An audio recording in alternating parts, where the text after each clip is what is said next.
So usually the week of Easter is one of my favorite weeks of ministry in the entire year. The idea that we can spend a week thinking about the death of Christ and what it means, and the resurrection of Christ and what it means, reminds me of why I do what I do and why we do what we do as a church. But I'll admit, this year just feels different.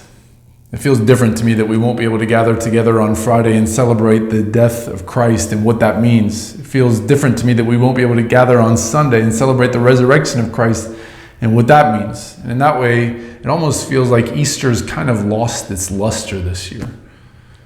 But the fact is, the more I've thought about it, and the more I've thought about maybe some of my feelings towards Easter this year, I realize actually, if ever there's a year that we need to be reminded of the resurrection, surely it's this year. Because actually, it's the resurrection that gives us the tools to be able to face the circumstances that we're currently in. In 1 Corinthians 15, this is actually the argument that Paul makes. For 58 verses, really for the first 57 verses, Paul pounds home the reality of the resurrection and what it means.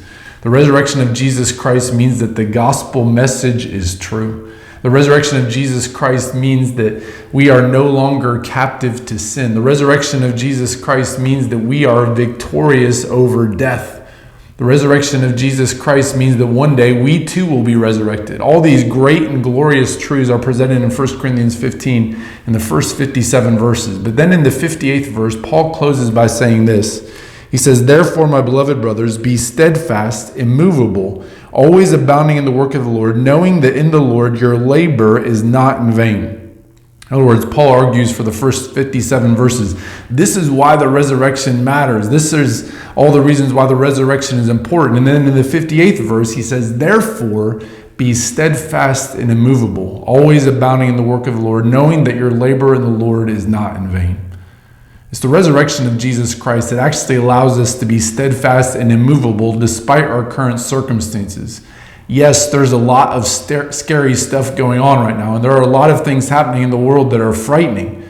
But we know this, Jesus is alive, and he is reigning on the throne, and therefore we can be steadfast and immovable. We can have a confidence that although our current circumstances don't look great, we know that Jesus is still reigning. Furthermore, because Jesus rose from the dead, we also know that our labor in the Lord is not in vain. And in fact, I would say this, in light of what's going on around us, in light of all the panic we see, in light of all the fear that we see, it would seem to me that the resurrection should motivate us this year more than ever to want to share the good news of Christ with others. We have the reason for hope. We have a reason to offer to people why they don't have to be afraid and why they don't have to panic. And that reason is Jesus. Jesus has been resurrected.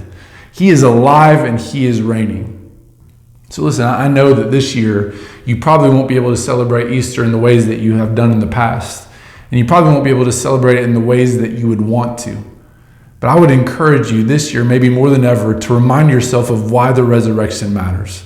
Because the fact is that while it may feel like Easter has lost its luster, the resurrection most definitely has not lost its luster. Christ is still alive, and this changes everything.